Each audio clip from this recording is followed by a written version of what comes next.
Mainit ang araw, tuyong-tuyo ang lupa. Ang hangin sa nayo ng San Roque ay amoy pawis at alikabok, hudyat ng isang panibagong araw ng pagtatanim. Sa gitna ng palayan, isang matandang lalaki ang unti-unting lumuhod sa lupa habang buhat ang isang bungkos ng punla. Mabagal ng kanyang mga kilos, tila bawat hakbang ay may dalang bigat, hindi lamang ng katawan kundi ng puso. Si Lolo Encho na naman iiyak na naman yan mamaya. Sabay tawa ng isang batang lalaki habang tinuturo ang matanda. Baka may drama na naman sa lupa. Ha ha ha, singit ng isa pa, sabay kuha ng cellphone para kunan ng video ang nakaluhod na matanda. Ngunit tila hindi alintana ni Lolo Encho ang tawanan. Marahan niyang hinukay ang lupa gamit ang kanyang mga daliri. Inilagay ang punla at tinapik ng marahan. Kasabay nito, pumatak ang luha sa kanyang pisngi. Gaya ng dati. Tahimik. Wala siyang sinasabi. Tanging mga hikbi at pag-iling lang ang sumasabay sa ritmo ng kanyang pagtatanim. Sa lilim ng isang puno sa gilid ng bukid, nanonood si Talia, ang kanyang 16 na taong gulang na apo. Nakayuko ito habang hawak ang isang lumang plastik na sisidlan ng tubig. Kita sa kanyang mata ang galit sa mga batang nagtatawa sa kanyang lolo. Ngunit pinipigil niya ang sarili. "Lolo," bulong niya sa sarili, "hanggang kailan ka pa magtitiis sa pandalait nila?" Kinagabihan, sa maliit nilang kubo, sabay na kumain si Talia at si Lolo Encho ng sinangag na kanin at pritong talong. Walang ulam na karne, walang aircon, walang kahit anong luho. Ngunit sa gitna ng kahirapan, mayroong katahimikan. "Salamat po sa tanim, Lo," wika ni Talia habang iniabot ang malamig na tubig. Ngumiti si Encho at pinunasan ng pawis sa noo. "Walang anuman, apo. Ang lupa, hindi yan basta taniman lang. Diyan ako uling nakayakap sa tatay mo." Sabay tingin sa maliit na larawan ng isang lalaking nasa frame na yari sa recycled na kahoy. Napatinging si Talia sa larawan. Si Luis, ang ama niyang hindi niya lubos na nakilala. Namayapa ito sa isang aksidente mahigit 1 dekada na ang nakalipas. Truck ng pataba ang bumangga sa kanilang jeep habang pauwi galing palengke.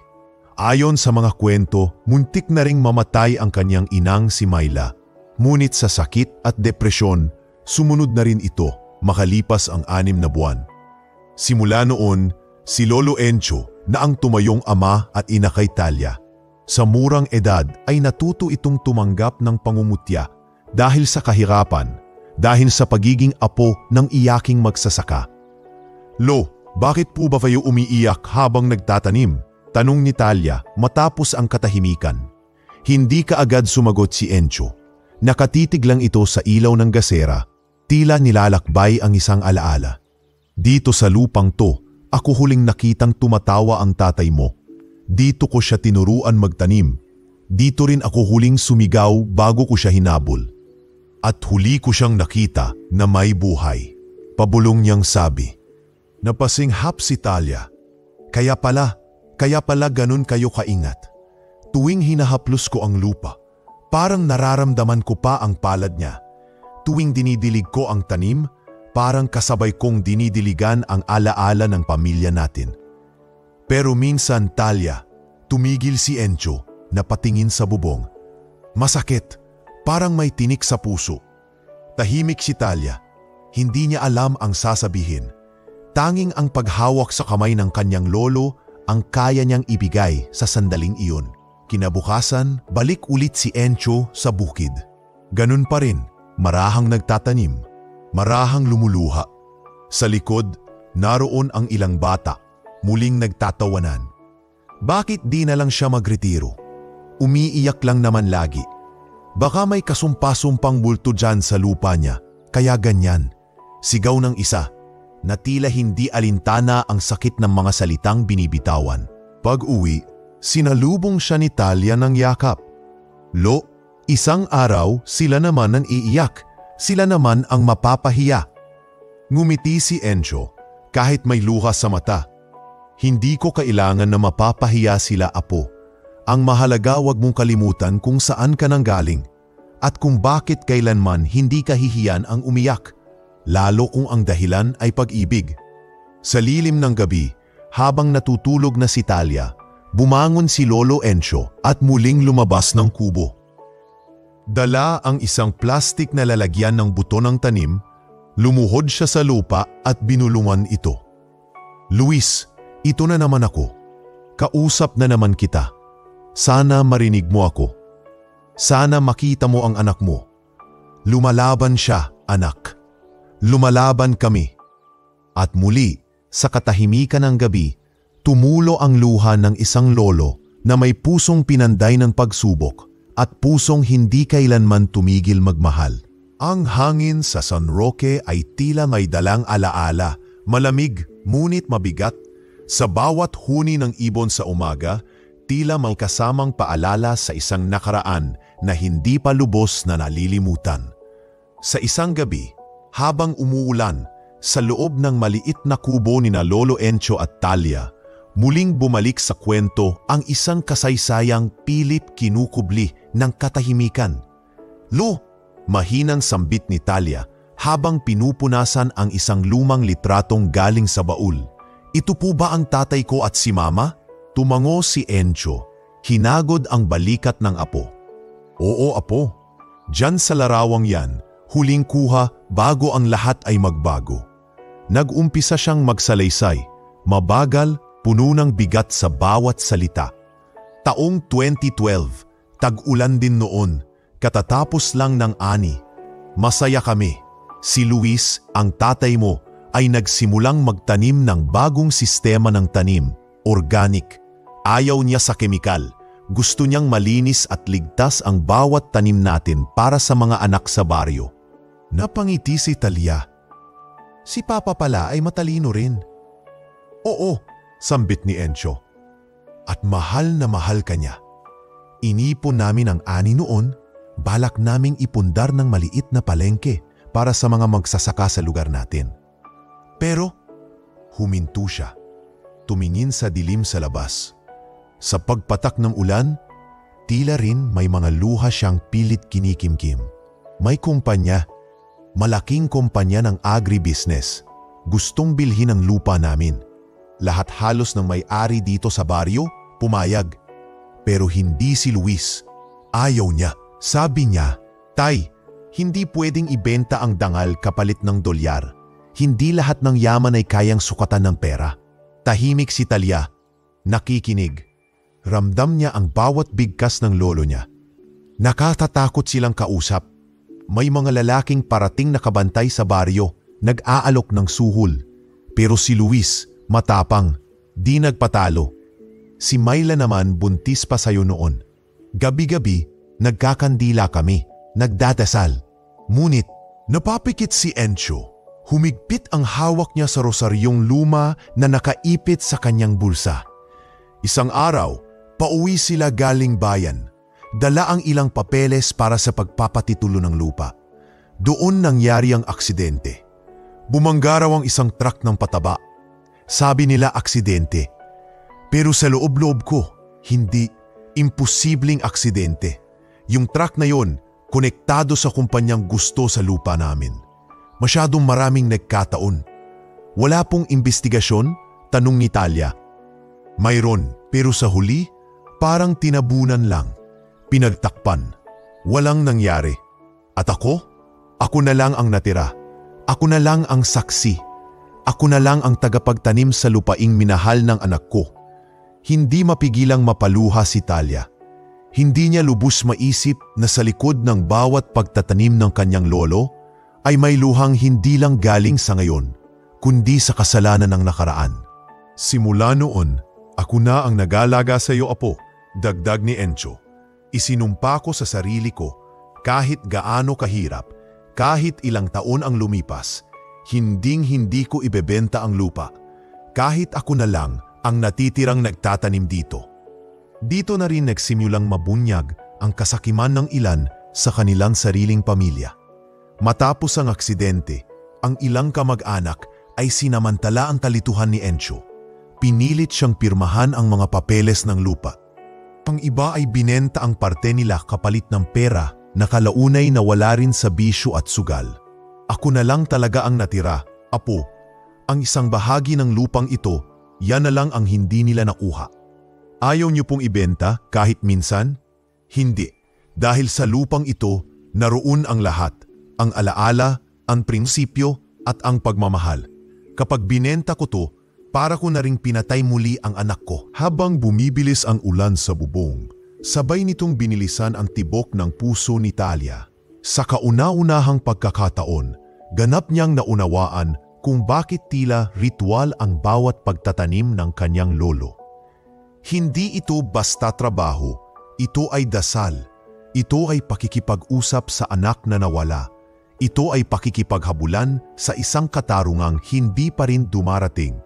Ngunit hindi lahat sa baryo ay nauunawaan ito. Habang si Encho ay tuloy sa pagbubungkal ng lupa araw-araw, sa likod ng bawat pag-iyak ay ang mas malalalim pang pananabutahe ng mga dating kasamahan. Wala na talagang saysay ang ginagawa ni Encho. Bulong ni Aling Prieta sa tindahan. Pabigat lang siya dito. Hindi naman niya kayang paunlarin ang lupa. Dapat ipa-develop na lang yan. Bakit ba kasi hindi siya sumama noon pa? E di sana may kondo na siya. Sabat ni Mang Romy, dating may-ari ng karatig lupa na ngayoy nakatira sa bayan matapos ibenta ang parte niya. Sa gitna ng mga bulungan, si Encho ay patuloy na bumabangon tuwing madaling araw. Sa mga kamay niyang puno ng kalyo, patuloy niyang binubungkal ang lupang pinaglalamayan ng kanyang alaala. Habang si Talia, dahan-dahan nang natututo, hindi lang sa pagtatanim, kundi sa pagtanggap ng kasaysayan.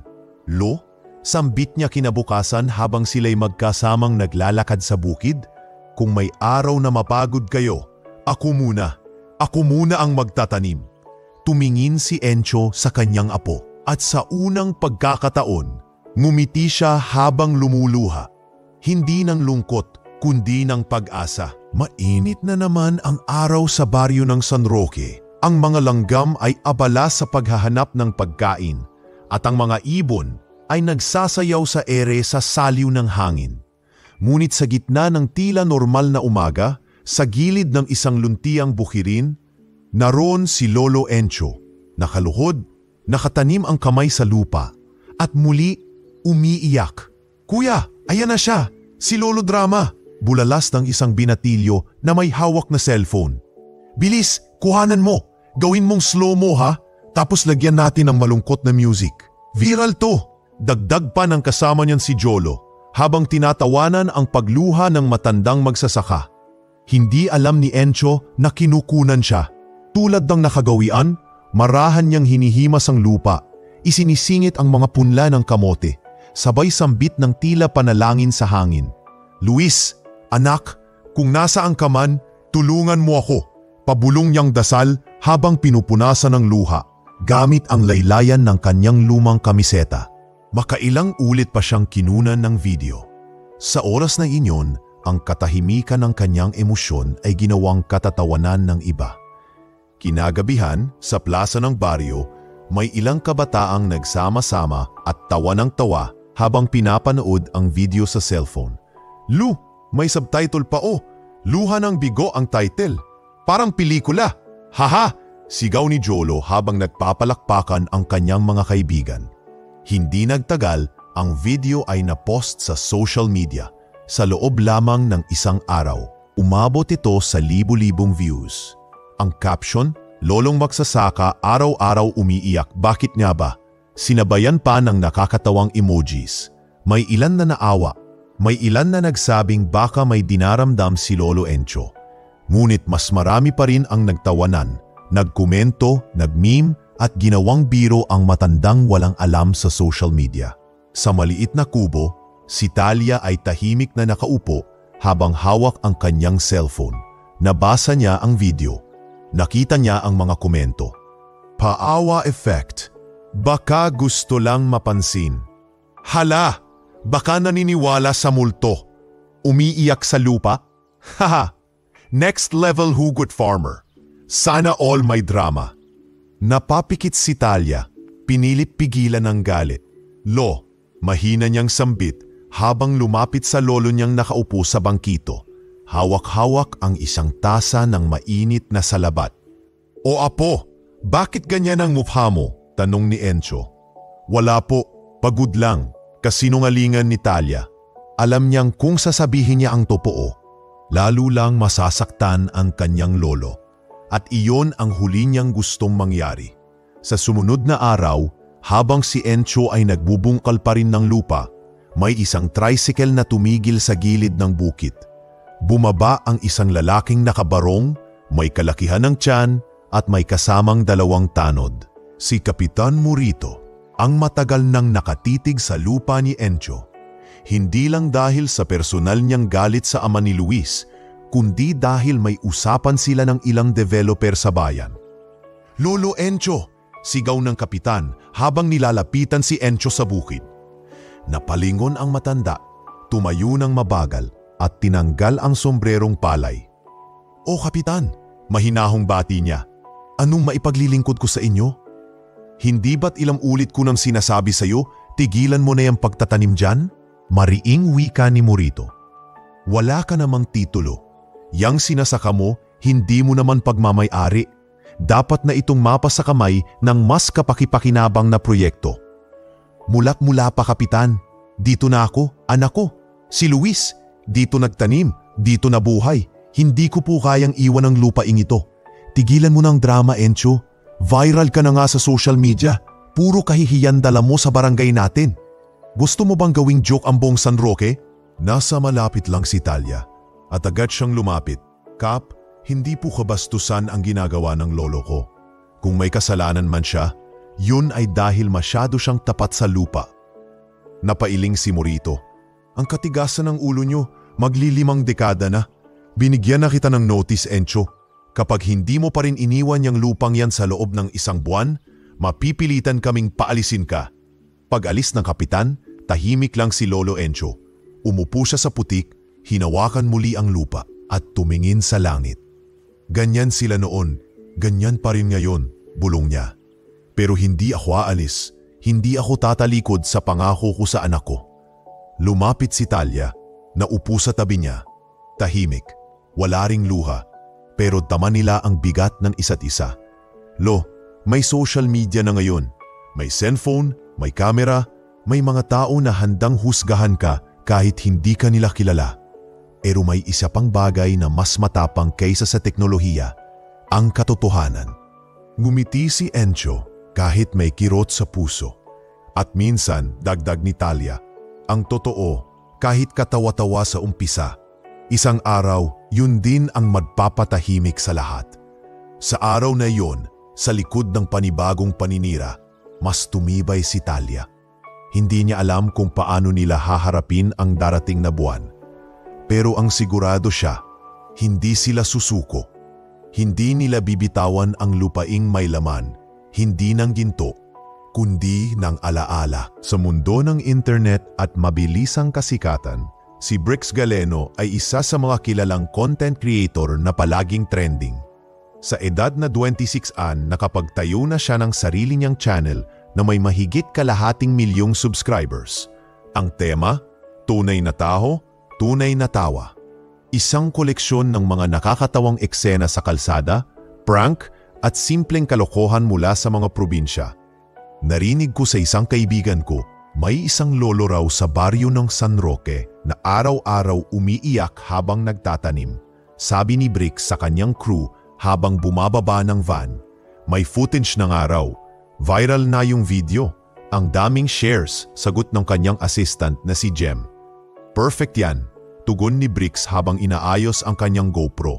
Kailangan natin ng bagong content. Pero syempre, make it funny ha. Baka sakaling maulit natin ang iyaking tricycle driver clip natin. Kinabukasan, nagpunta sila sa bukid kung saan halos araw-araw makikita si Lolo Encho. Mula sa malayo, kitang-kita si Encho sa gitna ng taniman. Nakasuot ng lumang sombrero, nakayuko habang nagtatanim. Dahan-dahang lumapit si Bricks. May nakasukbit na maliit na kamera sa dibdib. "Excuse me po, Lou," tawag niya habang kumakaway.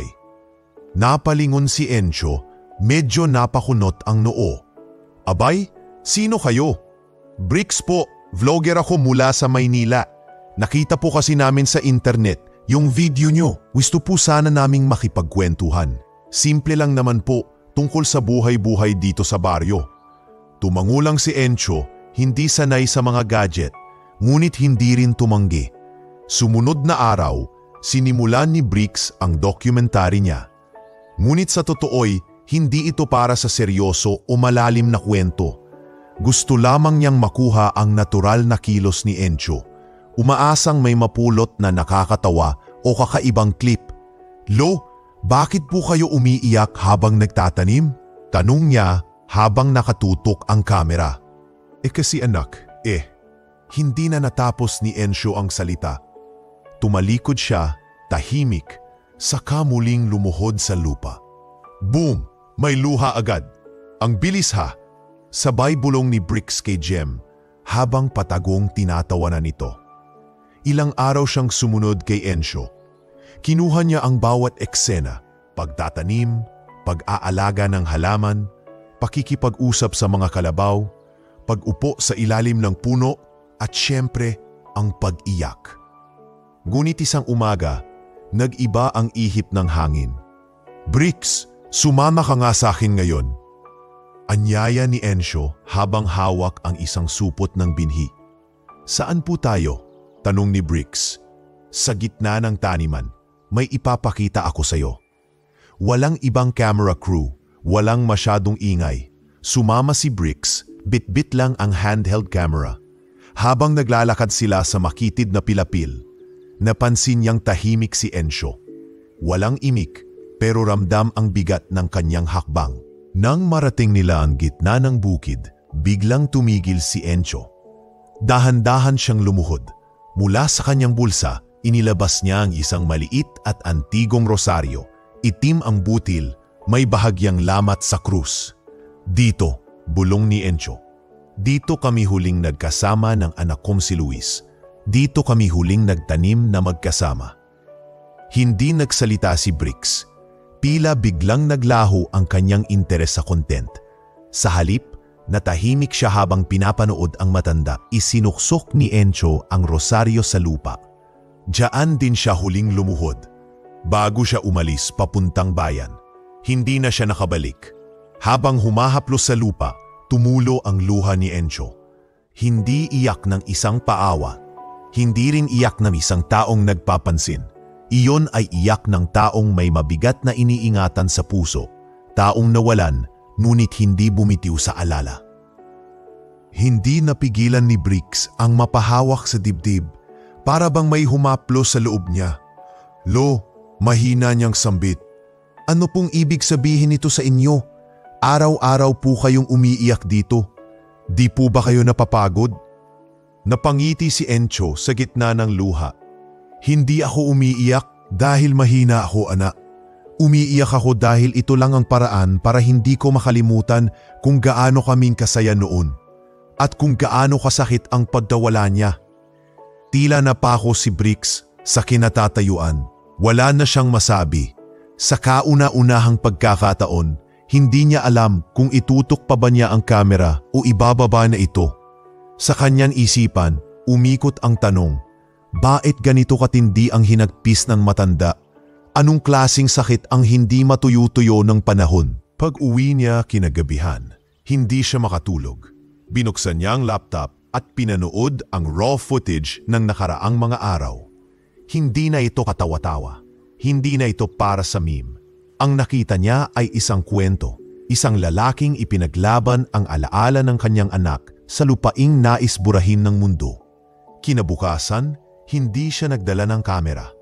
Sa halip, dala niya ay isang maliit na supot ng pandesal. "Lo," wika niya habang iniabot ito kay Encho. "Pwede po ba akong sumama ulit sa taniman? Gusto ko pong matuto." Mumiti si Encho at sa unang pagkakataon, tumango siya ng walang luha. Sa halip, ang sumilay ay munting ngiti. ngiti ng pag-unawa.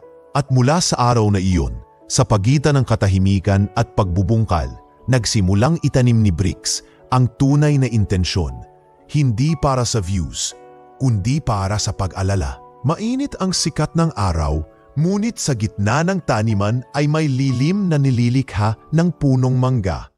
Tanging lugar sa buong bukid na tila hindi tinatablan ng init ng araw.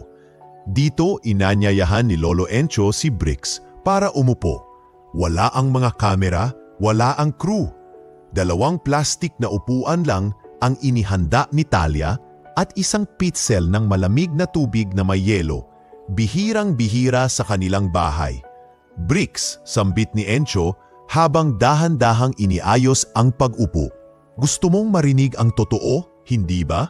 Opo, Lo, sagot ni Brix, halatang seryoso na at wala na ang dating halakhak sa boses niya. Gusto ko pong maintindihan, hindi lang makita. Kasi simula ng araw na iyon sa gitna ng tanim, hindi na ako matahimik. Tumango si Encho. Mula sa kanyang maliit na sling bag, inilabas niya ang isang lumang sobre na halos naninilaw na ang papel. Maingat niya itong binuksan at mula rito ay inilabas ang isang larawan, isang lumang family picture. Si Luis, ang kanyang anak, ay nakangiti habang buhat si Myla at sa kanyang tiyan ay halatang may dinadalang sanggol. Si Encho, mas bata ng ilang taon, nakangiti rin pero bakas ang pagod at hirap sa mata. Ito kami, 1 buwan bago sila mawala, wika ni Encho habang iniabot ang larawan kay Brix. Galing kami niyan sa bayan. Nakaipon kami ng kaunti, bumili ng damit para sa anak nilang isisilang. Ikaw yon, Talia. Napatingin si Talia sa larawan, tahimik lang sa tabi. Marahang pinunasan ng mata gamit ang laylayan ng kanyang damit. Masayahin si Luis, magaan kausap pero matibay sa prinsipyo. Hindi siya yumuko kahit kailan sa mga taong gustong bilhin ng lupa namin. Ang sabi niya, Tay, kahit pa bilyon ng alok nila, ang lupa ay hindi lang lupa, isa yang kasaysayan. Ang galing po ng tatay niyo. Mahina ngunit taos sa pusong sambit ni Brix. Hindi siya perpekto pero totoo siyang tao. Isang umaga, pauwi sila ni Myla mula sa lungsod. Dala nila ang papeles na nagpapatunay na kami pa rin ang legal na may-ari ng lupa. May mga lumapit sa kanila sa daan. Pinipilit silang ibigay ang dokumento. Tumanggi si Luis, doon na nangyari ang aksidente. Isang truck ng pataba ang tumama sa kanilang sinasakyan. Natigilan si Brix. Aksidente po ba talaga iyon? O may nagsadyang manakit sa kanila? Hindi kaagad sumagot si Encho.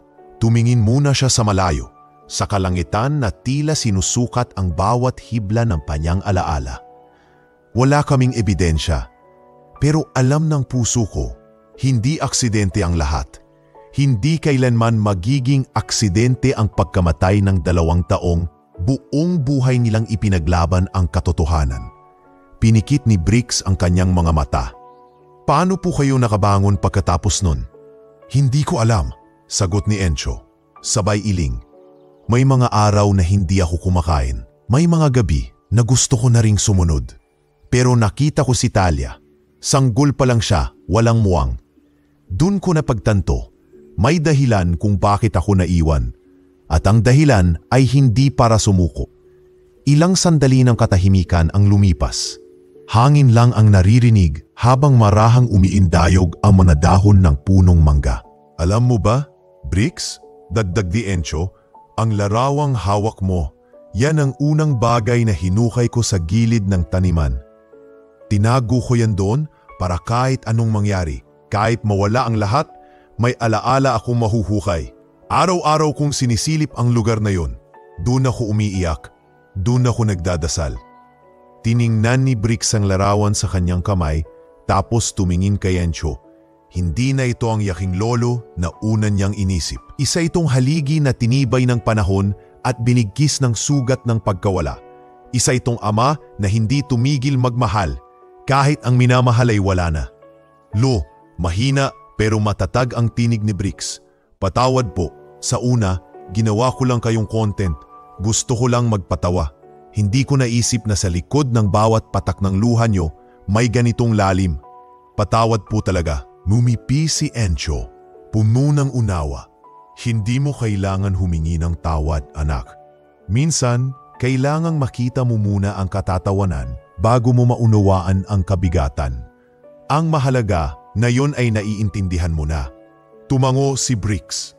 Tinanggal niya ang GoPro sa kanyang dibdib, inilagay sa mesa at saka sinabing, "Lo, kung papayag po kayo, gusto kong ilabas ang tunay niyong kwento. Hindi bilang biro, hindi bilang meme, kundi bilang inspirasyon. Pahintulot po sana ninyo. Bago kung makakatulong sa iba, kung makakatulong sa mga gaya ko na tahimik lang sa gilid ng lipunan, kung makakatulong sa mga anak na naulila at sa mga apong walang boses, oo anak, payad ako." Niyakap ni Bricks si Encho. Walang kamera, walang tagapanood, isang tunay na yakap ng pag-unawa at pangakong hindi na muling pagtatawanan ang isang pusong umiiyak. At mula sa araw na iyon, hindi na si Encho ang tampulan ng biro sa lente ng kamera ni Bricks. Siya na ngayon ang magiging mukha ng kwento, ang kwentong huhukay sa damdamin ng lahat ng nanonood. Ilang araw na ring tahimik si Lolo Encho, hindi dahil sa lungkot, kundi sa isang katanungang bumabagabag sa kanyang isipan. Isang pakiramdam na tila may tinig ang lupa sa gitna ng kanyang taniman, tila may panawagan, may iniingatang lihim.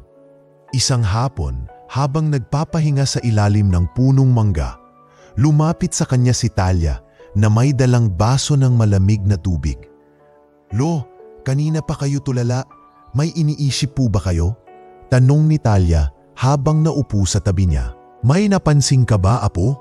Tugon ni Encho habang nakatingin sa gitnang bahagi ng kanilang bukid. Doon sa gitna, hindi pantay ang lupa. Parang may bumubulong sa akin tuwing naroroon ako. Hindi ko maipaliwanag, pero may kakaiba. Napakunot ang noo ni Talia. "Kakaiba? Paano po?" "Parang hindi lang basta lupa yon. Parang may kasaysayan. Hindi lang alaala ng tatay mo, parang mas malalim pa." Kinagabihan, matapos kumain, sumilip si Encho sa bintana. Ang ilaw ng buwan ay sapat na upang makita ang siluetang mapayapa ng bukirin. Ngunit sa gitna noon, naroon ang bahagi ng lupang parang tinatawag siya. Kinabukasan, maagang naglakad si Encho patungo sa bahay ng isang matagal na niyang kakilala, si Tio Soleng, ang pinakamatandang residente ng San Roque.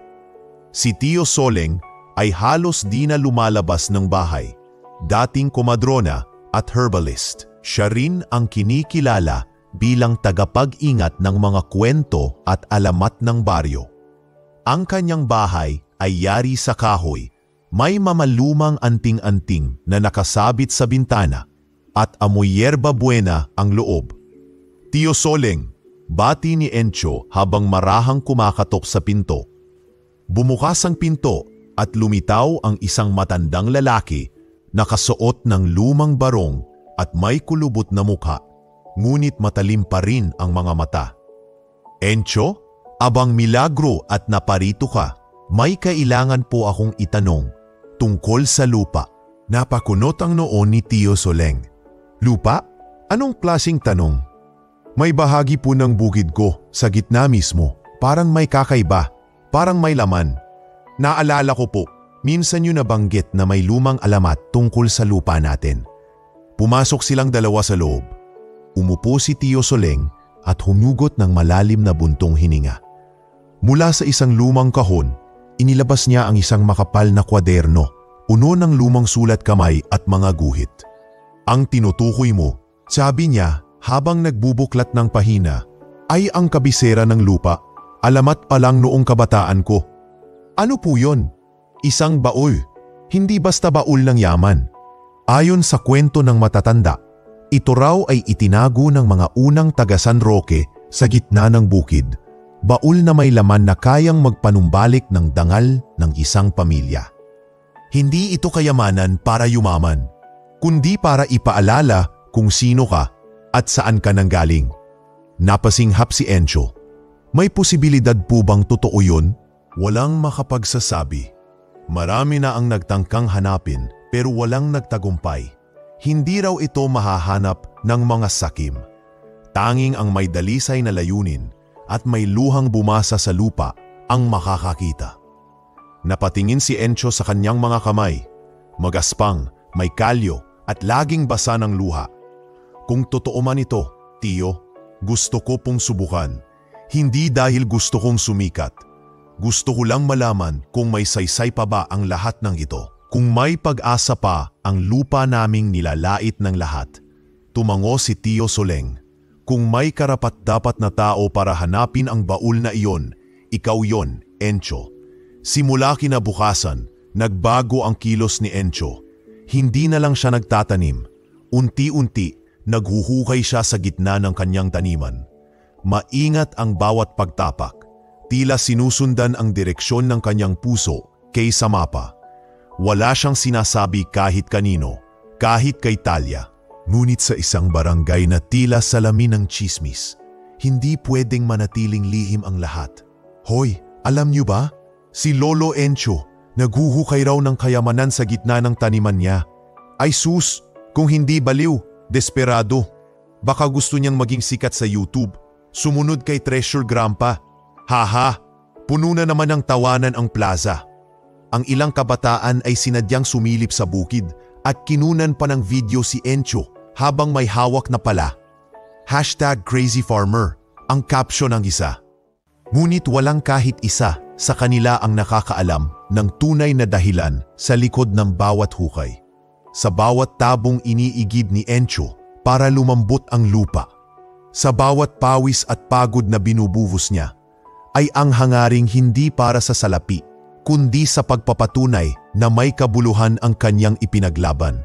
Isang gabi, habang pinupunasan ni Talia ang pawis ni Encho, tahimik niyang tinanong, "Lo, ano po ba talaga ang hinahanap niyo?" Tumigil si Encho, tumingin sa apo at mahigpit na hinawakan ang kanyang kamay. "Hindi kayamanan, apo. Hinahanap ko ang dahilan. Dahilan kung bakit kahit ilang beses tayong tinabunan ng mundo, pinipili pa rin nating bumangon." At mula sa kanyang mga mata, muling pumatak ang luha. Ngunit ngayon, hindi ito luha ng pangungulila lang. Ito ay luha ng isang taong may nilalakad na landas kahit siya lang ang naniniwala na ito ay may patutunguhan. Mabigat ang ulap sa himpapawid. Tila ba sa ilang sandali lang ay sasambulat ang ulan na kanina pa nagbabanta. Ngunit sa gitna ng mapanganib na langit at madulas na lupa, isang matandang katawan ang patuloy sa paghuhukay. Walang payong, walang kapote. Tanging ang isang lumang pala at ang pangarap sa kanyang dibdib ang bitbit niya. Si Lolo Encho, basang-basa na, ay patuloy ang pagbubungkal sa gitna ng kanyang taniman. Ilang linggo na ang nakalipas mula nang ibahagi sa kanya ni Tio Soleng ang alamat ng kabisera ng lupa.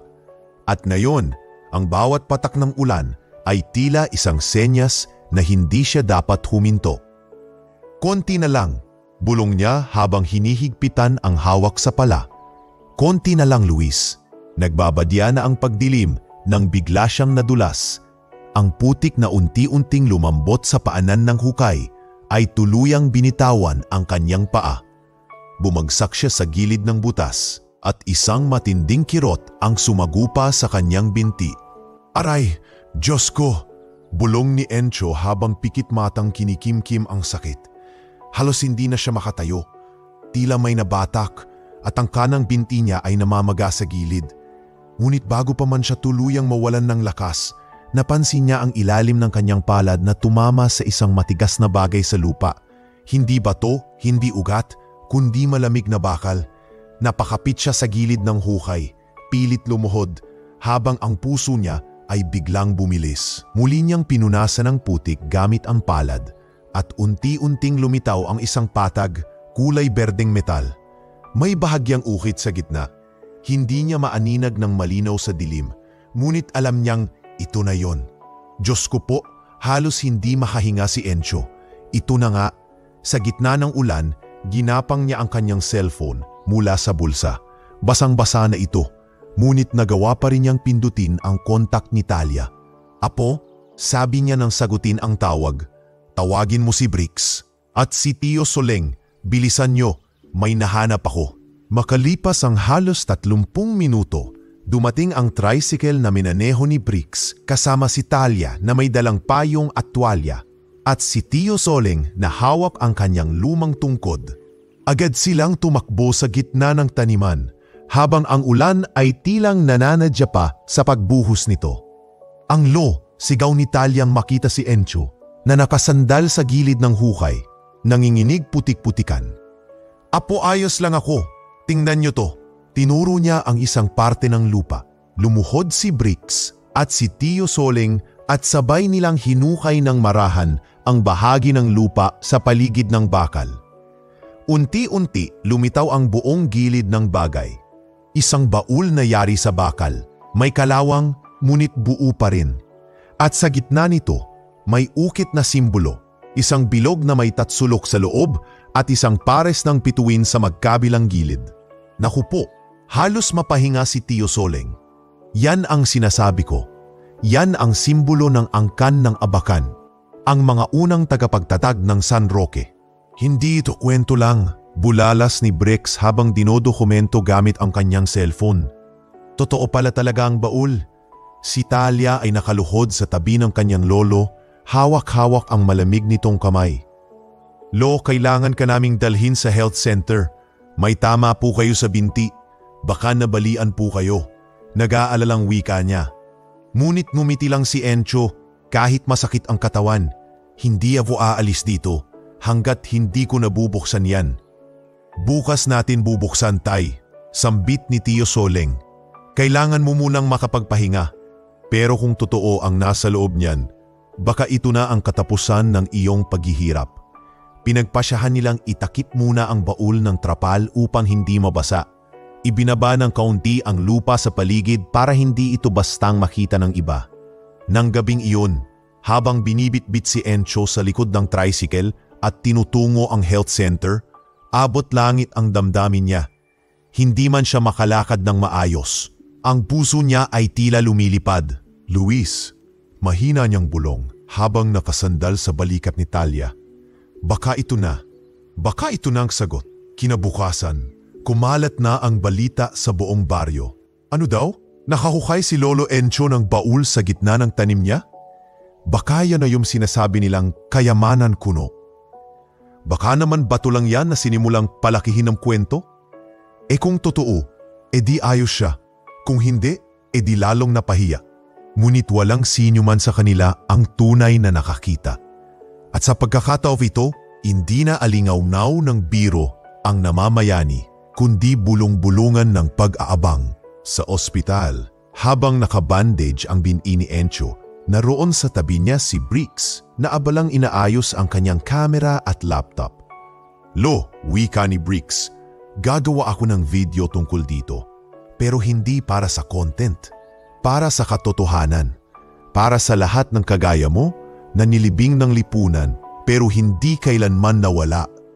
Napaluha si Encho, ngunit ngayon, hindi dahil sa lungkot, kundi sa isang uri ng tagumpay na matagal nang inaasam, ang mapakinggan. At habang muling bumubuhos ang ulan sa labas ng health center, sa ilalim ng putik ng San Roque, ay may isang baul na naghihintay, hindi lamang upang buksan, kundi upang ilantad ang kasaysayang matagal nang ibinaon ng mundo.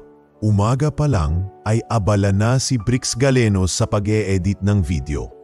Nakaupo siya sa loob ng maliit na silid paupahan sa Barangay San Roque. Laptop sa ibabaw ng lumang mesa, kape sa tabi, at paulit-ulit niyang pinapanood ang mga raw footage mula sa mga araw na kasama niya si Lolo Encho. Sa bawat eksenang paulit-ulit niyang sinusuri, ang pagtatanim, ang katahimikan sa mga pag-iyak, ang paghuhukay sa ulan, at ang pagkakatuklas ng baul, ramdam niya ang bigat ng bawat tagpo. Ngunit higit pa roon, Ramdam niya ang tibay ng puso ng isang lalaking matagal nang binura ng lipunan. Lo, mahina niyang sabi habang nakatingin sa screen, kung paano kanila tinawanan noon. Ngayon, panahon na para marinig kanila. Sa loob ng 2 araw, natapos ni Bricks ang video. Wala itong memes, wala ring patawang musika.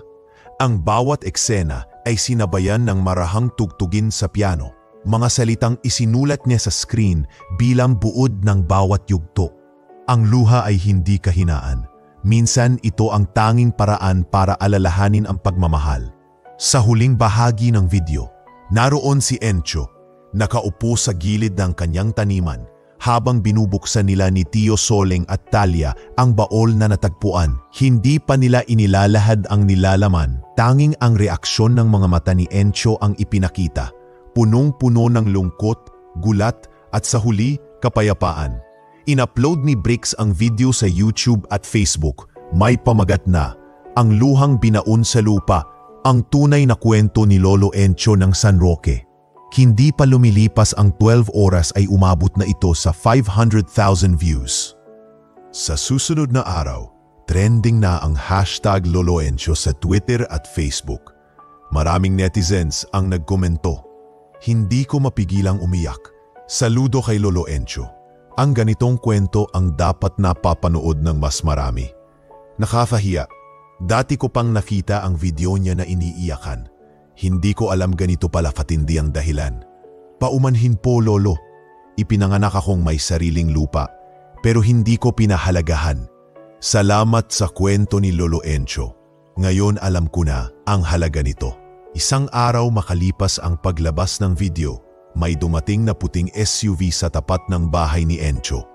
Lumabas mula rito ang isang lalaking nakaitim na blazer. May bitbit na maletang may mga dokumento. Magandang umaga po, bati ng lalaki sa gate.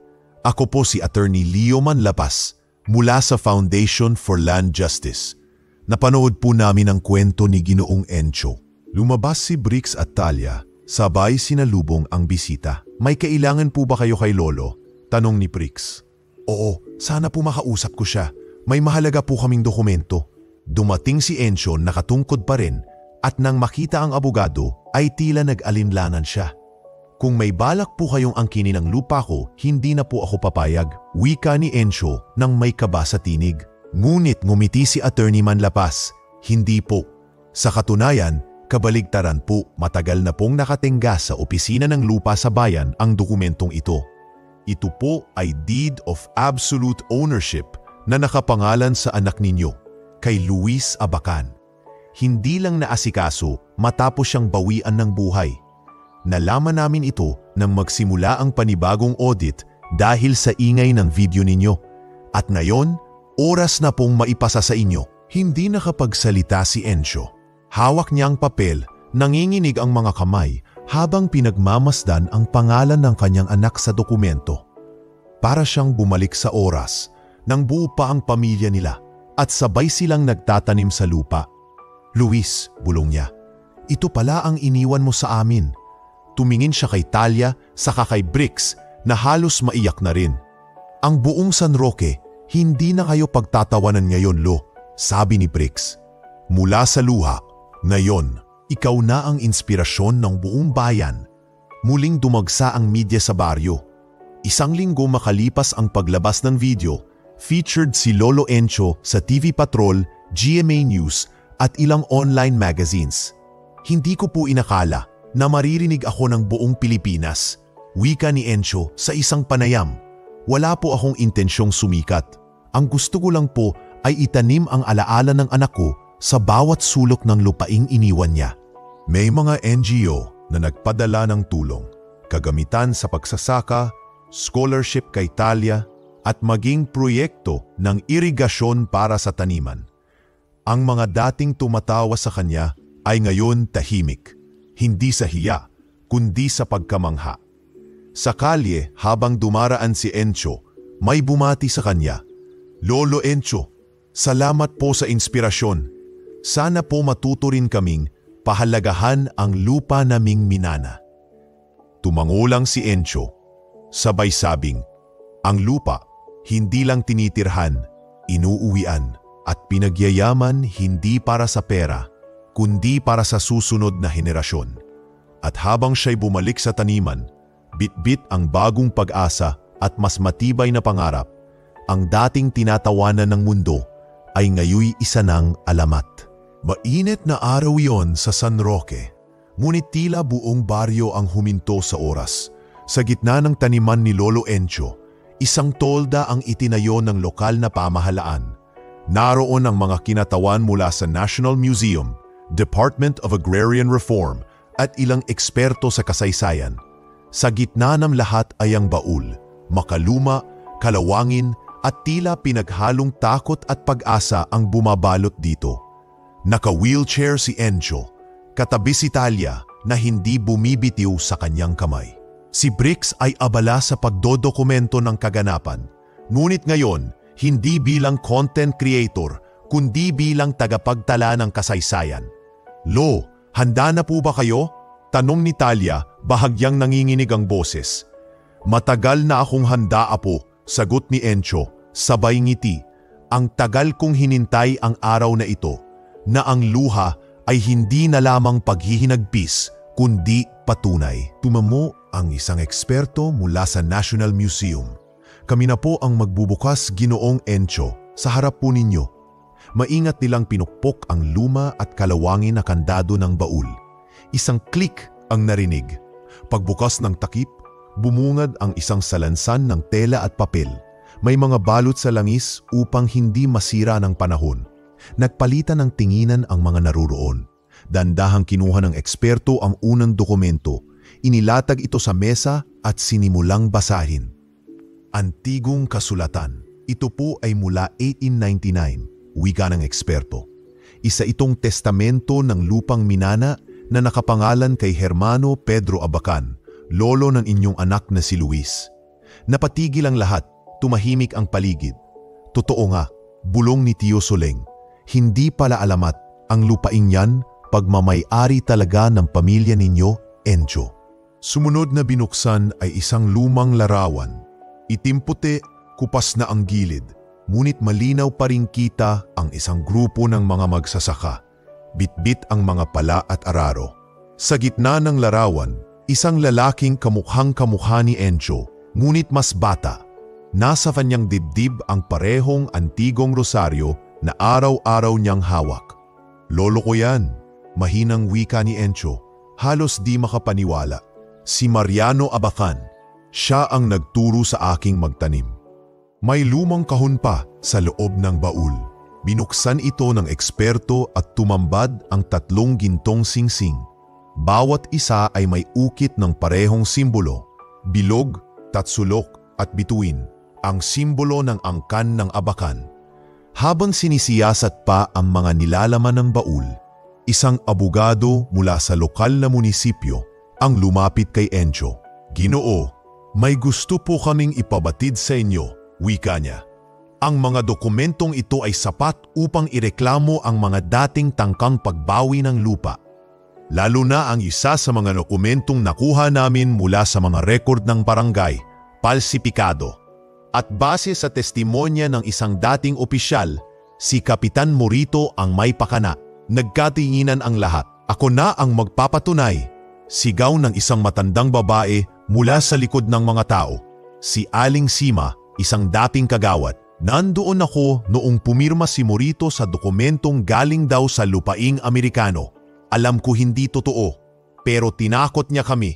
Hindi na ako papayag na siya ang magpatuloy na nananakot sa gaya ni Encho." Kinabukasan, opisyal na nagsagawa ng investigasyon ang lokal na pamahalaan. Pinalaya ang dokumento ng pag-aari ni Encho at agad na pinirmahan ang deklarasyon na ang lupain ay opisyal na bahagi ng ancestral property ng pamilyang Abacan. Samantalang si Kapitan Morito, na dati ikilalang makapangyarihan sa buong barangay, ay agad pinatawag sa munisipyo. Pilit niyang ipinagtanggol ang sarili, ngunit sa harap ng mga ebidensya at testigo, unti-unti siyang nawalan ng boses. "Ginawa ko lang naman ang tama," sigaw niya. "Sayang lang kung hindi papaunlarin ang lupa. Ngunit hinarap siya ni Encho. Hindi galit, hindi rin mayabang, kundi payapa. Ang lupa ay hindi nililikha para yumaman ang iilan. Ito ay alaala ng pinagmulan. Hindi ito sayang kung may dangal. Mas sayang kung ibebenta mo ang pagkatao mo kapalit ng pera. Walang nasabi si Morito. Iniyuko na lamang ang ulo habang inihahatid sa tanggapan ng ombudsman. Sa mga susunod na linggo, umapaw ang suporta kay Encho. Mga donasyong hindi niyang hiningi ay dumarating. Mga tawag mula sa mga paaralan. Hilingin siyang magsalita sa mga kabataan tungkol sa kasaysayan ng lupa, ng dangal, ng pagmamahal sa pinanggalingan. Lo, grabe po ang dami ng tao sa labas. Tuwang-tuwang sabi ni Talia. Pati po media galing Maynila gusto po kayong interbyuhin. Ngunit sa gitna ng lahat ng kilig, si Encho ay nanatiling tahimik. Hindi siya namuhay para sa palakpakan. At hindi rin siya nagpiis ng luha para lang ma-feature sa TV. Hindi ko hinangad ang pansin. Wika niya kay Brix isang gabi habang nakatanaw sa taniman. Gusto ko lang na maipasa ang lupa. Hindi lang sa'yo o kay Talia, kundi sa kahit sinong batang nawala ng ugat sa lupa nilang minana. Sana pag nakita nila ang bawat tanim dito, maalala nilang, hindi ako ang bida rito. Ang lupa ang tunay na bida. Nagpatak ng luha si Brix, tahimik. Lo, salamat po sa pagtuturo sa akin na hindi lahat ng luha ay dapat itago. Minsan, yun pa ang tanging katotohanang natitira sa mundo. At mula sa araw na iyon, si Lolo Encho ay hindi na lamang ang iyaking magsasaka ng San Roque. Siya na ngayon ang tagapagsalaysay ng lupa. Ang tahimik na mukha ng tunay na kabayanihan. Ang luhang binuhay ng kasaysayan. Lumipas ang mga buwan mula nang mabuksan ang baul at lumutang ang katotohanan sa liwanag ng araw. Hindi na gaya ng dati ang baryo ng San Roque.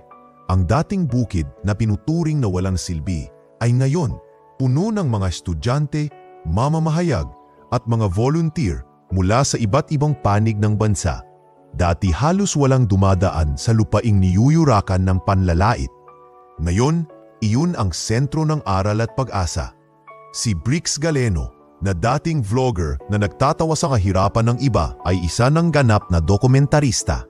Kasama ng ilang guro at aktivistang agrikultural, naglilibot na siya sa mga lalawigan upang itokumento ang mga kwento ng mga magsasakang kaulad ni Lolo Encho. Sa isang seminar sa Maynila, tumayo si Brix sa entablado. Suot ang simpleng polo at may hawak na maliit na rosaryo.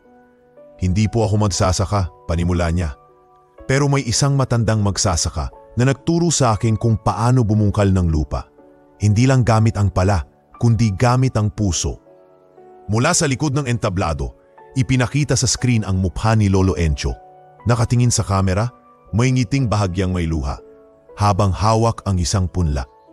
Nang una ko siyang makilala, patuloy ni Brix. Akala ko'y isa siyang katawa-tawang matanda. Isang taong nilamon ng kahapon.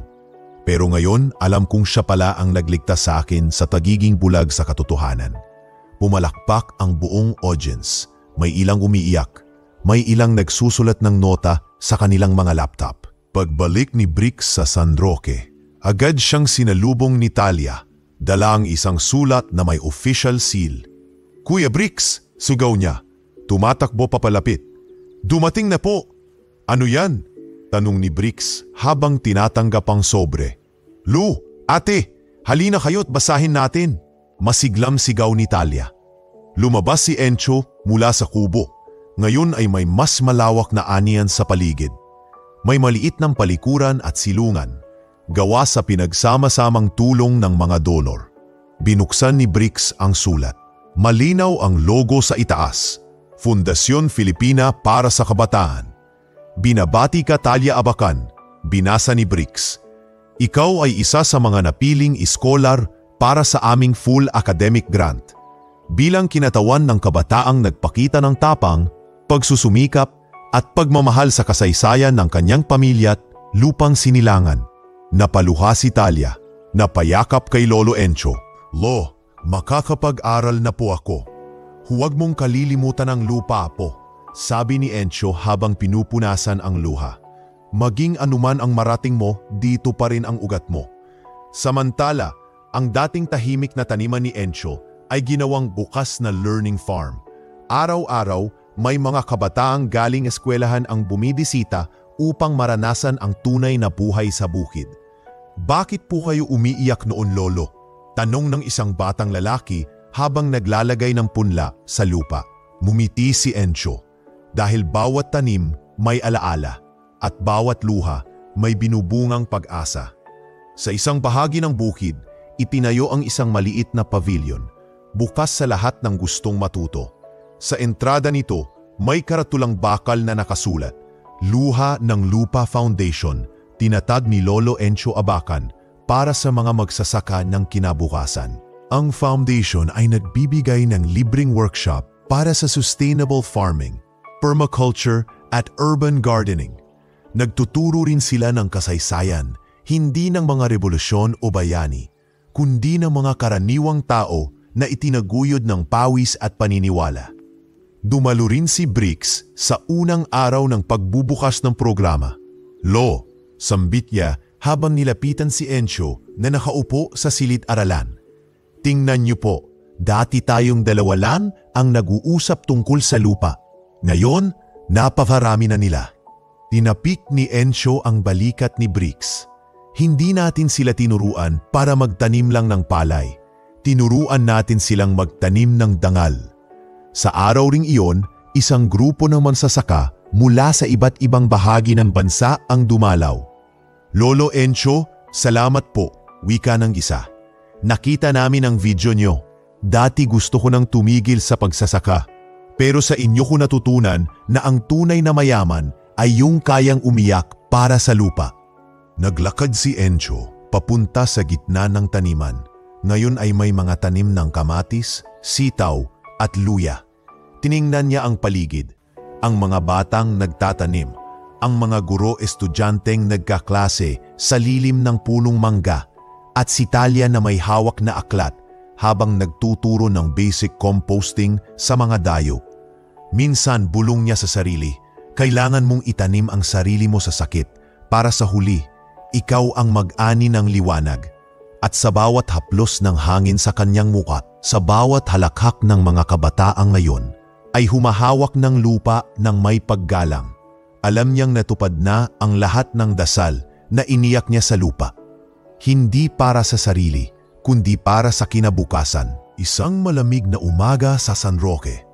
Ang hangin ay may dalang bango ng hinog na palay at ang liwanag ng araw ay tila mas banayad, mas payapa, tila ba alam ng kalikasan na espesyal ang araw na iyon. Sa gitna ng bukid na dati tinatawanan, ngayon ay may mga bandila, tolda at mikropunong nakaabang. Isang malaking karatula ang nakatayo sa gilid ng taniman. Unang ani ng luha ng lupa, isang pagdiriwang ng kasaysayan at kabayanihan. Lo, handa na po, kanong ni Talia habang inayos ang suot na simpleng bestida. Kasama niyang nag-aasikaso sina Brix at ilang voluntaryong kabataan. Handa na ako, apo, sagot ni Encho habang inayos ang kanyang sombrerong abaka. Pero hindi ako ang bida ngayon. Ang lupa ang dapat nilang purihin. Isa-isang dumating ang mga panauhin. Naruroon ang mga opisyal mula sa munisipyo, kinatawan ng Department of Agriculture, ilang personalidad mula sa media, at higit sa lahat, mga estudyanteng dating bumisita sa taniman bilang bahagi ng Luha ng Lupa Foundation. Dati pong ang taniman na ito ay walang halaga sa marami. Panimulan ni Brix sa mikropono. Pero sa araw na ito, pinatutunayan nating ang lupaing pinagtawanan ay ngayon ay pinapalakpakan. Kumalakpak ang lahat habang si Encho ay dinala sa harap, umupo sa isang kahoy na upuan sa lilim ng punong mangga. Lo, dito lang po kayo. Relax lang po kayo dyan. Paalala ni Talia habang iniabot ang malamig na tubig. Dito ko gusto, sagot ni Encho. Dito kami laging nagpapahinga ni Luis noon pagkatapos ng pagtatanim. Nag-umpisa ang anihan. Isa-isang pumasok sa taniman ang mga kabataan, magsasaka at bisita. Lahat sabay-sabay na nag-aani ng mga bunga ng kamote, mais, palay at gulay. Mga tumutugtog na lokal na musiko sa gilid ng taniman, habang ang ilang tagapaglingkod ay namimigay ng kape at kakanin. Ang di ko akalaing ganitong kaganda ang unang ani natin, sabi ni Talia habang lumapit kay Bricks. Ang dami pong tumulong, lahat gustong makibahagi. Hindi lang dahil sa lupa, sagot ni Bricks. Habang kinukuhanan ng video ang eksena, kundi dahil sa taong nagtiyaga para ito'y buhayin. Maya-maya, inanyayahan si Encho na magsalita. Tinulungan siyang tumayo at sa harap ng mikropono pinagmasdan niya ang mga taong nakatingin sa kanya. Mga mata na puno ng respeto, hindi na ng pangungutya. Mga anak, mga apo, mga kaibigan, panimula ni Encho. Maraming taon akong nagtanong sa sarili ko kung may saysay pa ba ang bawat butil ng luha na bumagsak sa lupa. Akala ko ako na lang ang natitira. Pero ngayon nakikita kong may bagong binhi. Kayo. Napaluha si Talia, si Bricks ay tumango habang patuloy na kinukuhanan ang matanda. Hindi ko itinanim ang mga punla para sa sarili ko, patuloy ni Encho. Inalay ko ito para sa anak kong si Luis at para sa mga kabataang gaya niya. Mga batang hindi pinakinggan noon pero ngayon naririnig na ng buong bansa.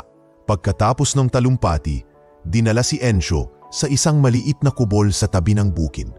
Doon ipinakita kay Encho ang isang proyektong sinimulan ng foundation, isang munting museo gawa sa kahoy at kawayan na naglalaman ng kasaysayan ng lupa at ng pamilya Abacan. Sa loob, naroon ang mga larawan ni Luis at Myla, ang mga dokumento mula sa baul, ang antigong rosaryo ni Encho at ang mismong pala na ginamit sa paghuhukay.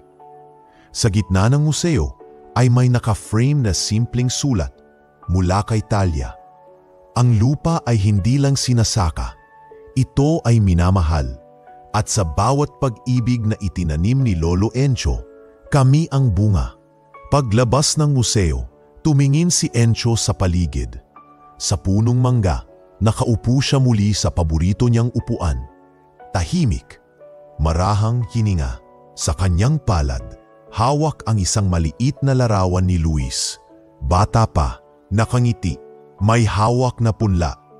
Anak, mahinang bulong ni Encho, ito na ang ani mo. Isinandal niya ang likod sa puno at pumikit sandali. Sa kanyang alaala, narinig niyang muli ang tawa ni Luis, ang sigaw ni Myla sa kabilang taniman at ang pagtakbo ni Talia bilang batang paslit na naglalaro sa pilapil.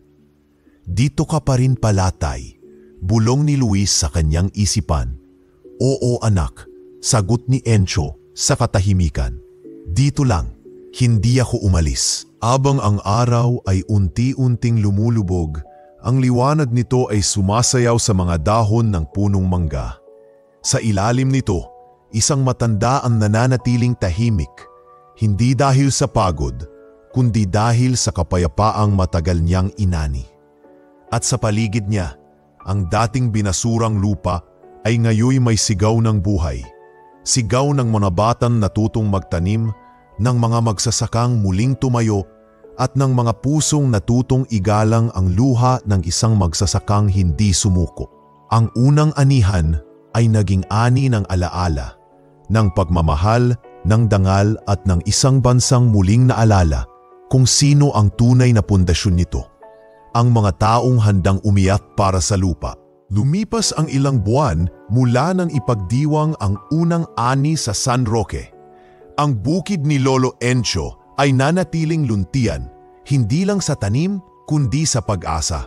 Sa araw-araw na lumilipas, dumarami ang mga kabataang bumibisita, natututo at nag-iwan ng pangako na ipagpapatuloy nila ang sinimulan ng isang matandang magsasakang minsang tinawanan ng bayan.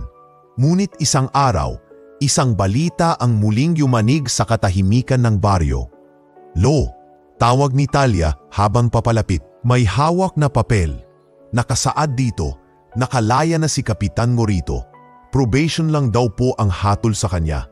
Tumigil sa pagtatanim si Encho. Pinunasan ang noo. Wala siyang sinambit agad. Papunta raw siya rito. Gusto raw po kayong makausap. Matagal ko nang alam na darating ang araw na ito, marahang sagot ni Encho. Ang tanong, handa ba siya hindi lang para humingi ng tawad, kundi para makinig? Kinabukasan, isang matandang lalaking may maputing buhok ang lumapit sa taniman, marahang naglalakad, hawak ang sombrero sa dibdib. Si Morito, dati makapangyarihang kapitan, ngayoy isang dating bilanggo ng kanyang sariling kasakiman. Encho, marahang tawag niya habang lumapit sa lilim ng punong mangga.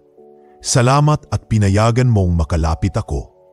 Tumingin si Encho sa kanya, hindi galit, hindi ring malamig, mapagmatiyag. Hindi kita hiniling makita muli, Morito. Pero narito ka, may dala ka bang dahilan? Tumango si Morito, nanginginig ang tinig. Oo, isang mahabang panahon ng katahimikan at isang dalangin ng kapatawaran. Hindi ko na mababawi ang lahat ng ginawa ko, ang mga paninira, tangkasinungalingan, ang pagtatangka kong alisin ang tanging yaman na meron ka. Pero nais kong ialay ang mga natitirang taon ko sa pagtulong. Kung papayagan mo, tahimik ang paligid. Maraming mga tao ang nagtipon, mga dating miyembro ng barangay, kabataan, media na nakabalita sa muling pagharap ng dalawang matandang haligi ng San Roque. Naglakad si Encho papalapit. Hinawakan ang balikat ni Morito. Hindi ko nakalimutan ang ginawa mo, Morito, ani Encho. Mababa ang tinig ngunit matatag. Pero hindi kita kailangan kalimutan para patawarin. Nanlumo sa tuwa si Morito. Napaluhod sa harap ng matanda. Salamat, Encho. Hindi mo alam kung gaano kabigat ang nilakad kong ito. Mas mabigat ang pagbitbit ng galit, sagot ni Encho. Kaya ngayon pa lang, iiwanan ko na yon dito, sa lupa, kung saan ang lahat ay nagsisimula at nagwawakas. Mula sa gitna ng kumpulang mga tao, nagsimulang pumalakpak ang ilang kabataan, sumunod ang mga guro, mga dating kritiko, at ang mga hindi kailanman umamin na sila man ay nanliit kay Encho noon. Ngunit ngayon, wala nang pagtatalo. Ang kanilang kinukutya dati ay ngayoy tinutularan. Sa panibagong imbitasyon ng isang organisasyong pang-agrikultura, si Encho ay inimbitahan sa isang forum sa Maynila bilang pangunahing tagapagsalita sa temang ang luha ng magsasaka, pagtitiyaga, pagpapatawad, pagbangon. Nang siya'y tumayo sa entablado, simpleng damit lang ang suot niya. Walang barong, wala ring prepared speech, tanging ang kwento ng kanyang puso ang dala niya. Magandang araw po sa inyong lahat, panimula ni Encho. Ako po si Encho Abacan, magsasaka, hindi propesor, hindi politiko. Pero siguro, sapat na ang luha ko para may maituro rin ako. Napangiti ang audience, ngunit hindi ito tawa ng panlalait, kundi ng paggalang. Ang luha ng magsasaka, patuloy niya, ay hindi kahinaan. Bawat patak niyan may kasamang pangarap, ngunit madalas hindi napapansin, natatapakan, tinutuyuhan ng araw. Pero kahit ganoon, patuloy kaming nagtatanim kasi alam naming balang araw may sisibol. Isa-isang napayuko ang mga tao. May mga estudyanteng tahimik na nagpupunas ng luha. May mga propesor na tahimik na nagtatala sa kanilang notepad at mga mambabatas na tila nahihiyang umiti. Ang lupa, hindi lang sakahan, ito ay alaala. At ang pinakamagandang ani, hindi bigas, hindi kamote, kundi dignidad. Matapos ang kanyang talumpati, agad lumapit ang ilang miyembro ng isang pribadong foundation. Sir Encho, bati ng isa. Gusto po naming maging partner ang Luha ng Lupa Foundation sa proyekto namin para sa mga elder farmers. Maglalaan po kami ng pondo, mga training at benepisyo. Kayo na po sana ang maging inspirasyon ng programa. Hindi agad sumagot si Encho. Tumingin muna siya kay Talia na naroon sa gilid ng entablado. Nangiti ito at tumango. Isang kumpirmasyon na minsang pangarap ay ngayon ay naging daan para sa marami. Kung makakatulong tayo sa mas marami, bakit hindi? Sagot ni Encho. Hindi ito para sa akin. Ito ay para sa mga gaya kong matagal nang pinatahimik ng panahon. Sa kanyang pagbabalik sa San Roque, sinalubong si Encho ng masiglang taniman at ng mga batang masigasig na naghahanda ng bagong plot ng lupa. Lo, sigaw ni Talia habang kumakaway. May bagong grupo na naman pong pupunta bukas. Palaliman na ng palaliman ang hukay ng mga pangarap nila. Biro ni Bricks habang kinukuhanan ng footage ang taniman. Pero ngayong may ugat na sila ng pag-asa, hindi na basta-basta mabubunot. Mumiti si Encho habang nakatayo sa gitna ng lahat, ng kanyang mga alaga, ng kanyang komunidad, ng mga taong dating bulag sa halaga ng luha ng isang magsasaka. Sa huling bahagi ng araw, habang ang araw ay lumulubog sa silangan, tahimik siyang naupo sa gilid ng taniman. Walang salitang namutawi sa kanyang bibig, ngunit sa kanyang mata, muli, may luhang bumagsak. Hindi na ito luha ng sakit, kundi luha ng pag-ani ng lahat ng kanyang itinanim, pag-unawa, pagkakaisa at pagpapatawad. At sa lupaing minsan ay pinagtawanan, ngayoy natatanim ang isang pangalan na hinding-hindi na mabubura. Encho Abacan, ang magsasakang nagturo kung paano magmahal sa sariling lupa. Madaling araw pa lamang ay gising na si Lolo Encho. Tahimik ang paligid ng San Roque. Ang langit ay kulay abo pa, tila nangingimi pa ang araw sa pagsilip. Ngunit sa loob ng munting bahay kubo, may isang matanda nang nakasuot ng malinis na kamiseta. May maliit na baston sa tabi at sa mata ay bakas ang isang uri ng katahimikan. Hindi dahil sa kawalan ng galaw, kundi dahil sa kabuuan ng loob. Apo, tawag niya habang binubuksan ang kahon ng binhi. Samahan mo ako sa taniman. Huling tanim ko na ito. Napalingon si Talia mula sa mesa. Hawak ang notebook at lapis, mga dokumento para sa susunod na seminar ng Luha ng Lupa Foundation. Ngunit sa narinig, agad siyang tumayo, lumapit sa kanyang lolo at marahang hinawakan ang kamay nito. Lo, sigurado po ba kayo? Tumango si Encho, sabay ngiti. Oo, hindi dahil sa pagod, kundi dahil alam kong oras na, panahon ng ipasa ang araro. Magkasama silang naglakad papunta sa gitna ng taniman. Ang lugar kung saan dati ay tinatawanan siya habang lumuluha sa lupa. Ngayoy napaliligiran ng mga halamang gamot, punong bunga at mga punlang may pangalan ng mga batang nagtanim. Sa isang sulok, may munting plake. Dito inilibing ang luha ng isang ama. Dito rin sumibol ang pag-asa ng marami. Sa gitna ng taniman, lumuhod si Encho. Mas mabagal na ang kilos, mas tahimik ang bawat galaw. Hawak ang isang maliit na bunton ng binhi ng monggo. Binungkal niya ang lupa gamit ang kanyang kamay. Hindi pala, hindi kalaykay, dahil nais niyang sa huli, ang kamay pa rin niya ang hahawak sa buhay. Isinuksok niya ang binhi, tinisil ang lupa, at sabay pumatak ang isang luha mula sa kanyang mata. Ngunit ngayon, hindi ito luha ng sakit, hindi luha ng dalamhati. Ito ay luha ng pasasalamat. Salamat, Luis. Bulong niya. Salamat sa bawat alaala, sa bawat umagang kasama ka, at sa bawat pagtanim ng paniniwala sa puso ko. Buhay ka dito, anak. Buhay ka. Mula sa lilim ng punong mangga, pinanood siya ni Talia. Hindi na siya lumapit. Ayaw niyang gambalain ang sandali. Sa halip, tiningnan niya ang buong taniman, ang pamana ng kanyang lolo. At sa kanyang puso, may buo ng paninindigan. Ako na ang tagapagmana, wika niya sa sarili. Hindi lang ng lupa, kundi ng layunin. Samantala, sa Maynila, si Bricks Galeno ay kasama ang kanyang anak na si Lucian, 8 taong gulang, may matinding sakit sa baga na matagal nang pinagagamot. Ngunit ilang buwan na ang nakalipas nang mapansin ng doktor ang biglaang pagbuti ng kondisyon ng bata. Mr. Galeno, Wika ng doktor sa isang tawag noon. Yung halamang ipinadala ninyo mula sa San Roque, may compound na bihirang makita sa mga halamang gamot. Gumagawa ito ng natural anti-inflammatory response sa katawan. Ang halamang iyon ay natagpuan sa mismong gilid kung saan nahukay ang baul ni Encho. Walang nagtangkang galawin ito noon, ngunit nang ipasuri ito, doon nalaman ang taglay nitong halaga. Ngayoy ginagamit ito bilang bahagi ng alternatibong therapy ni Lucian.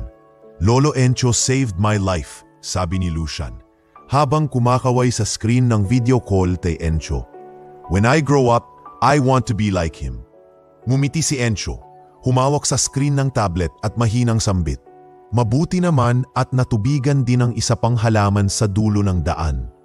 Isang gabi habang humihilata sa duyan sa ilalim ng punong mangga, tinawag niya si Talia. Apo, sampit niya, ngayong alam mong ikaw na ang susunod.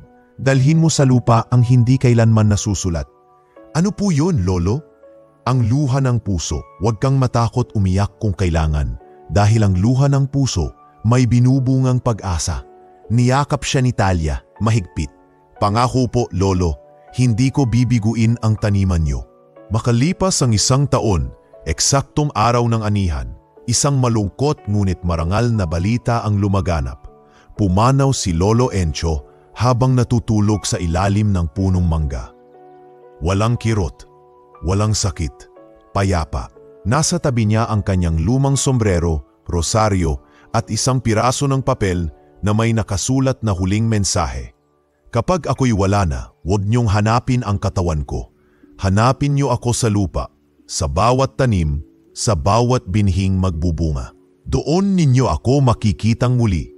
Sa araw ng kanyang libing, hindi lang San Roque ang nagluksa, kundi buong bansa. May mga dumating mula sa Davao, Ilocos, Bicol at maging mula sa ibang bansa. Mga magsasaka, guro, mambabatas at mga bata na minsang nagtanim sa lupa ni Encho. Ang kanyang kabaong ay yari sa kahoy mula sa punong ipinatubo niya, inilibing sa tabi ng taniman. At sa araw ding iyon, ginanap ang pinakamalaking anihan sa kasaysayan ng baryo. Isang anihan ng buhay, ng luha at ng tagumpay. Lo, bulong ni Talia habang naghahagis ng binhi sa lupa. Ito na ang pangako ko. Habang may lupa, may alaala ka. Sa pagdampi ng hangin, tila may narinig siyang bulong. Salamat, Apo. At sa bawat pagdilig ng ulan, sa bawat halakhak ng makabatang nagtatanim, sa bawat guhit ng araw sa taniman, nanatili si Encho, hindi na bilang isang matandang umiiyak sa gilid ng bukid, kundi bilang ugat ng isang kwento ng pag-ibig, pananampalataya at pagsibol. Ang kanyang luha ay naging binhi at ang kanyang buhay ay naging ani ng walang hanggan. Kung umabot ka sa dulo ng kwento ni Lolo Encho, salamat. Hindi ito simpleng kwento lang ng isang matandang magsasaka. Ito ay kwento ng bawat Pilipinong piniling lumaban kahit tinatawanan. Kwento ng bawat pusong naghasik ng luha sa lupa, umaasang balang araw ay sisibol ito bilang pag-asa. Sa mga panahong pakiramdam mo'y wala nang silbi ang ginagawa mo, balikan mo si Encho na kahit nilait, tumindig, kahit pinagtawanan, nagpatuloy. At sa bandang huli, ang kanyang tahimik na buhay ay naging sigaw ng dangal para sa libu-libong puso. Sana sa sarili mong paraan, maging tulad ka rin ni Encho, tanim lang, kahit masakit, kahit walang pumapansin. Dahil darating ang panahon, ang luha ng puso mo magbubunga ng pag-asa. Kung nagustuhan mo ang kwento, kalimutang i-like, mag-comment at mag-subscribe sa channel. Dahil sa bawat kwento, may buhay na nagbabago.